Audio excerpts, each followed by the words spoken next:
¿Qué te llevó a pensar, no volveré nunca más, después de haber estado en la casa de alguien?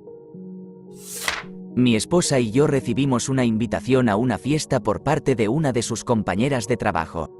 Ella había cultivado una buena amistad con ella en el trabajo y, además, asistían juntas a las mismas clases de gimnasio antes de comenzar la jornada laboral. La compañera tenía una hermosa casa junto a su esposo, quien era abogado. Al llegar, el camino de entrada estaba lleno, aunque no se trataba de una fiesta masiva. Durante la primera hora, el ambiente fue bastante normal, sobre todo después de que se sirvieron los alimentos. Sin embargo, luego fuimos apartados por su compañera, quien nos reveló que tanto ella como su esposo eran swingers y que se trataba de una fiesta swinger.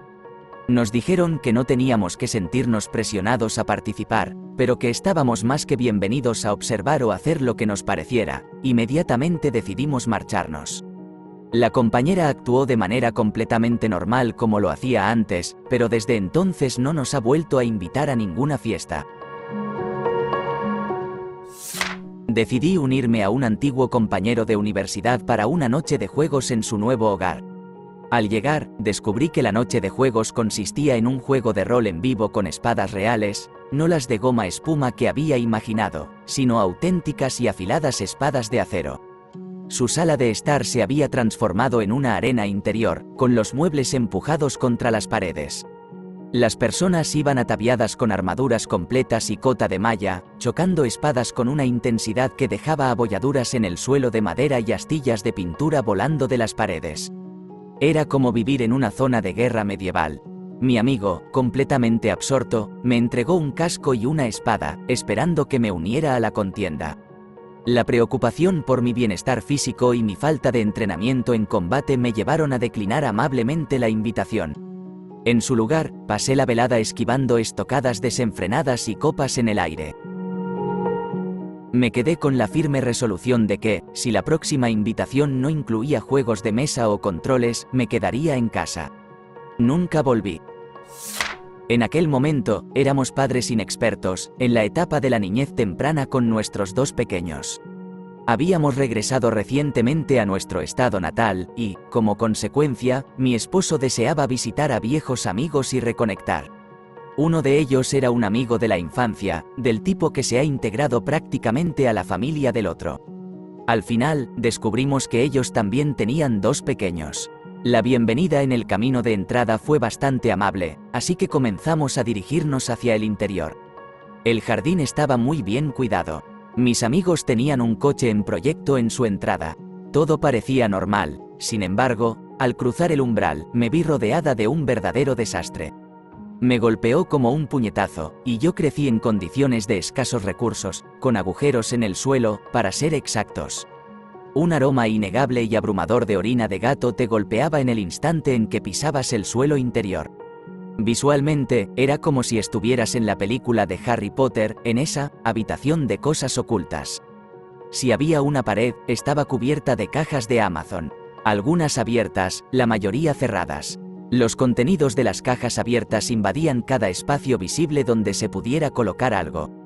Había caminos literales a través de esta habitación de amoníaco hasta llegar a una cocina donde encontrarías una caja de arena para 11 gatitos y un par de gatos, justo al pie de su estufa. La caja estaba desbordante de arena, sin cambiar. Simplemente seguían vertiendo más. ¿Qué demonios? La habitación de los niños era prácticamente inaccesible en ese momento, debido al acaparamiento, por lo que estaban durmiendo en sofás o en el suelo de su sala de estar. Para ofrecer una imagen más clara, no se podía ver ninguna aspiradora.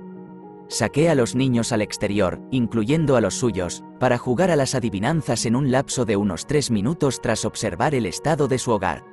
Dejé a mi cónyuge conversando con ellos dentro. Mi cónyuge estuvo allí quizás unos 15 minutos antes de darse cuenta de que esta amistad no merecía ser revitalizada. Se dijeron cosas en el interior que lo hicieron sentir incómodo, pero no mencionó qué fue exactamente. ¿Quién sabe, hombre? Todo era raro. Pequeña edición. Solo quería añadir que los niños se encuentran bien ahora, en el presente, y viven con sus abuelos, quienes son completamente opuestos a sus padres. Cuando era estudiante de segundo año de secundaria, pasé algunos días en casa de una amiga, ya que había ocurrido un huracán severo que dejó nuestra casa sin electricidad, mientras que la de ella contaba con energía. Una noche, decidimos, mi amiga y yo, ir al cine. Como aún no podíamos conducir, le pedimos a su padre que nos llevara. El cine estaba a unos 30 minutos de distancia. Él accedió, pero su madre insistía en que debía ser mi padre quien viniera a recogernos al finalizar la película. Se mostraba muy firme al respecto, argumentando que su esposo no debería salir 2 veces. No me pareció descabellado, así que llamé a mi padre y le pregunté si podía recogernos del cine y llevarnos de regreso a casa de mi amiga. Él aceptó con gusto y se lo informé a la madre de mi amiga. Ella fue testigo de toda esta conversación. Parecía satisfecha con la idea de que mi padre nos viniera a buscar. Al concluir la película, mi padre llegó y nos llevó de vuelta a casa de mi amiga. Al entrar, su madre comenzó a preguntar por su esposo. Mi amiga, desconcertada, dijo: «No lo sé, acabamos de regresar del cine, ¿a qué te refieres?». La madre empezó a afirmar que su marido había salido a buscarnos al cine. Ambas estábamos perplejas y le recordamos que ella había deseado que mi padre nos recogiera, y le confirmamos que efectivamente así había sido. Fue una situación explosiva. Ella comenzó a enloquecer, insistiendo en que eso nunca había sucedido, y gritándonos. Su comportamiento resultaba alarmantemente irracional. Mi amiga intentaba razonar con ella, pero no parecía llevar a ninguna parte. Mi amiga se sentía muy avergonzada y culpable, pero yo sabía que debía salir de allí. Inmediatamente llamé a mi padre y le pedí que se diera la vuelta y viniera a buscarme. Permanecí en mi hogar durante otra semana sin electricidad después de aquel incidente. Prefería estar sin luz que en compañía de aquella mujer tan perturbadora. Y nunca volví a visitar ese lugar. Hasta el día de hoy, no logro comprender lo que sucedió en aquella ocasión. Mi esposo tenía un viejo amigo de la escuela secundaria que residía en la zona de Arizona que estábamos visitando. Él insistió en que fuéramos a hacerle una visita para reencontrarnos con su antiguo compañero. Al llegar, nos encontramos con que este hombre tenía maniquíes esparcidos por todo su jardín, y no de una manera artística, precisamente. Además, su hogar carecía de mobiliario, salvo por un flamante y brillante piano de cola en la cocina, ya que el resto de la casa estaba repleta de enormes geodas de cristal que, sin duda, valían una fortuna, y cajas de cartón por doquier. Su novia nos ofreció macarrones con queso que estaban sobre la estufa, los cuales, probablemente, llevaban allí al menos un día completo. Él tenía pequeñas cicatrices por todo el cuerpo y señaló que eran el resultado de una ceremonia mágica con ranas, explicando que era un chamán o algo parecido. Mi esposo inquirió acerca de los maniquíes, a lo que él respondió: «Pretendo que son mi exesposa y los utilizo para practicar tiro», dirigiéndose a mi hijo de 10 años para preguntarle si deseaba dispararles. Esta situación se desarrollaba no en una zona rural con amplios terrenos, sino en un vecindario regular con casas muy próximas entre sí. Al despedirnos, intentó obsequiarnos una tortuga. Al rechazar su oferta, quiso ofrecernos un pollo en su lugar. Sin lugar a dudas, fue la experiencia más extraña que jamás hemos vivido en casa de alguien. Cuando tenía 12 años, mi familia y yo nos mudamos a un nuevo complejo habitacional. Muchas de las personas allí eran amables y había una gran cantidad de niños de mi edad, lo cual fue afortunado.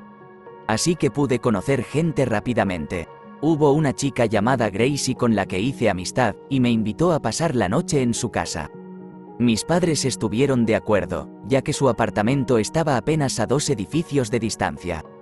De todos modos, llegué y había un grupo de otras chicas que conocía, pero con las que no establecí una cercanía como la que tenía con Gracie. Durante la noche, ocurrieron muchas situaciones extrañas. Primero, su perro intentaba constantemente morder a la gente y al final me mordió en el trasero con bastante fuerza, además de que también mordió la mano de otra niña. Gracie dijo que era nuestra culpa, porque al perro no le gustaban los movimientos rápidos y nos pidió que no se lo dijéramos a nuestros padres. Luego conocimos a la hermanita de Gracie y a sus padres durante la cena. Sirvieron pizza, y Gracie y sus padres eran de sobrepeso, mientras que su hermanita era delgada, por decirlo de manera directa. Recuerdo que durante la cena comentaban acerca del peso de su hermanita, lo delgada que era, cómo se veía enferma y que necesitaba comer más. Además, no le permitían realmente hablar con nosotras. Cada vez que intentaba conversar, sus padres la reprendían. Gracie también la golpeaba, la empujaba contra la pared con fuerza hasta que lloraba y le tiraba del pelo, mientras sus padres no decían ni hacían nada al respecto. Sentía una profunda tristeza por su hermana menor. La niña literalmente tenía moretones por todo el cuerpo. Me preguntaba cómo la tratarían cuando no estábamos presentes. Más tarde, cuando se suponía que debíamos ir a dormir, Gracie dijo que quería jugar a un juego. No recuerdo con claridad la dinámica de ese juego, pero terminó con ella intentando bajarnos los pantalones, darnos nalgadas y tocarnos, y algunas de las otras chicas también querían participar. Pero no quería participar y trataba de evitar que lo hicieran conmigo. Esa fue la última gota de toda la extrañeza que sucedía en esa pijamada, así que recogí mis cosas y regresé a mi edificio. Mis padres me preguntaron por qué había vuelto a esta hora de la noche y solo dije que quería dormir en mi propia cama. Después de esa noche, evitaba a Gracie y a las otras chicas como si fueran una plaga y nunca volví a asociarme con ellas. Nunca le conté a mis padres lo que sucedió esa noche, pero más tarde mi madre sí vio la marca de la mordida, moretones en mi trasero de cuando su perro me mordió. Finalmente le conté la verdad sobre eso, y ella se enojó. Pero ya habían pasado varias semanas desde entonces, así que le pedí que, por favor, no hablara con sus padres al respecto, porque ni siquiera estaba pasando tiempo con ella. Afortunadamente, lo dejó pasar. Así que, sí, fue la pijamada más extraña de todas y espero que la hermanita de Gracie haya terminado bien, porque esa niña definitivamente estaba siendo abusada por sus padres y su hermana. Pero en ese momento no comprendía que se trataba de abuso. Ojalá lo hubiera entendido, porque de haberlo hecho, habría informado a mis padres. Cuando tenía 17 años, mi entonces novio me invitó a acampar en el patio trasero de la casa de su amigo. Conocía al amigo, era muy relajado, así que acepté. Al llegar, había unas magníficas tiendas de campaña instaladas en el jardín, la parrilla estaba encendida y un enorme cooler repleto de bebidas nos esperaba. Yo llevé algunos aperitivos. Todo era realmente maravilloso. Sus padres eran sumamente amables y sus hermanos menores se unieron a nosotros para jugar, fue estupendo. En un momento, solicité ir al baño, así que él me llevó adentro. El lugar estaba infestado de cucarachas, todo parecía estar en movimiento. En mis 5 minutos allí, tuve que ahuyentarlas de mí cada 30 segundos. Sus padres y hermanos simplemente estaban sentados, como si nada estuviera mal. Sentí un escalofrío en la piel durante el resto de la noche. No hace falta decir que nunca volví. Mi hermano padecía de trastorno obsesivo-compulsivo. Lo visitaba 1 o 2 veces al año, ya que residía a 2.400 kilómetros de distancia. Para ilustrar su condición, él no me permitía lavar sus platos. Si la carne cruda había tocado algún objeto, los utensilios se separaban en una pila de lo que él consideraba contaminada. A sus ojos, yo no era lo suficientemente competente para lidiar con eso. Otro acontecimiento que resalta en mi memoria es cuando entré en su alacena en busca de una taza para el café que me había preparado. Se levantó de un salto y me preguntó qué estaba haciendo. Le expliqué y él me alcanzó una taza, entregándomela de inmediato. Además, tenía una queja peculiar sobre el aroma de mis productos, desodorante, champú, etc., afirmando que podía percibir mi olor mucho tiempo después de que me marchara. Tras esa última visita, le comenté a mi prometido que visitar a mi hermano se había vuelto demasiado complicado y que la próxima vez que estuviéramos en la ciudad, podríamos alquilar una habitación. Quisiera prefigurar la siguiente parte de la historia diciendo que habíamos trivializado todo esto como parte de su forma de ser. Era un hombre excéntrico y sumamente divertido. Pensé que lo entendía. Sin embargo, al final, no sobrevivió a su singularidad. La razón por la que comparto esta historia aquí es porque yo era esa persona que decía, nunca más volveré a visitar. Lamento no haber sido más perspicaz respecto a la verdadera situación y haberlo visitado más a menudo. Si tienes a ese extraño, oscuro y, a la vez, hilarante hermano, verifica su bienestar con más frecuencia en lugar de menos. Gran parte de lo que comprendí fue en retrospectiva. Dicho esto, siempre desearé haber hecho más. Pasé la noche en casa de una nueva amiga cuando era niña. Ella vivía sola con su padre y, además, tenía unos 5 gatos. La casa no solo era un caos, estaba cubierta de moho, impregnada de un olor desagradable y era sumamente sucia, sino que, además, literalmente se estaba desmoronando. No se podía tirar de la cadena del inodoro, las puertas no cerraban adecuadamente y el pasamanos de la escalera estaba a punto de caerse. No había espacio en la cocina para preparar alimentos, así que terminamos cenando solamente unas papas fritas. La sala de estar carecía de muebles, así que dormimos sobre un colchón que yacía allí al azar. Oh, y su padre era apicultor, por lo que había tarros de miel por todas partes, en cada superficie disponible: baño, escaleras, habitaciones. La vendía en mercados agrícolas. Me fui de allí lo más pronto posible a la mañana siguiente. Aún siento una profunda incomodidad al recordar que una niña vivía en esas condiciones. Un espeso hedor a orín de gato, tan vicioso y penetrante que era prácticamente pura amoníaco. Me invadió un dolor de cabeza brutal, salí al exterior, vomité y dejé a mi amigo en ese momento con la chica que intentaba cortejar y su familia. El hecho de que pudieran vivir en esa situación era sencillamente insano. También había una mujer con la que salía años atrás. Se encontraba en una situación transitoria, viviendo con su pseudo padre. Fui a visitarla y conocer más o menos a su familia, y en la sala de estar había una enorme jaula con un enorme guacamayo azul y amarillo en su interior. Este ave era vieja, desagradable y extremadamente ruidosa. Gritaba con una intensidad desesperante cada pocos minutos. No sé si alguna vez has escuchado uno en un espacio cerrado, pero sus chillidos hacen que tus tímpanos vibran en tu cabeza hasta el punto de que puedes sentirlo.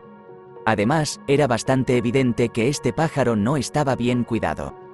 Parecía gritar como una desesperada manera de entretenerse. Así que, efectivamente, entre el ruido insoportable y la tristeza del abandono, nunca volví allí. Fui invitada a la cena de Acción de Gracias en el hogar de una compañera de trabajo, María. María era un poco como una madre para mí, así que me alegraba asistir. También estaban presentes su esposo, así como sus dos hijos adultos, Raúl y Esteban, y su hijo adulto, Rogelio. Durante la cena, la familia comenzó a recordar anécdotas y surgió el tema del acoso que Raúl y Esteban ejercían sobre Rogelio. Hubo un poco de broma amistosa, pero luego María comentó: «Oh, y los chicos obligaron a Rogelio a realizar actos de felatio». Se lo conté a su padre, pero él simplemente dijo que los dejara ser. Todos continuaron comiendo y pasando la salsa de arándano como si esta fuera una conversación apropiada para la cena con un invitado en la mesa. Nunca volví. Nunca volveré. No había tenido la oportunidad de compartir tiempo con esta amiga en particular debido a que mis padres eran muy estrictos durante mi infancia, y por ende, solo podíamos visitarnos en casa de cada uno cuando ya éramos adultos. Tan pronto como pisé su hogar, me encontré con aproximadamente 10 pilas de excremento canino, una montaña de platos cubiertos de larvas y suelos manchados de orina. Había almohadillas para excremento por doquier, y supongo que no podían controlar a sus animales, ya que ninguno estaba correctamente adiestrado. Allí convivían 7 perros distintos, correteando y esparciendo ese desastre por toda la casa. Observé cómo uno de ellos devoraba una de las pilas de excremento y luego lamía a mi amiga y a su novio en la cara. Después de eso, mi paciencia se agotó y, tras aproximadamente media hora, encontré una excusa para retirarme apresuradamente. No hace falta decir que ya no somos amigas. Me alegra estar, al menos, lejos de ese caos. ¿Te gustó el video? Regálanos un me gusta, deja tu comentario y suscríbete para que así no te pierdas de los nuevos videos que subimos todos los días.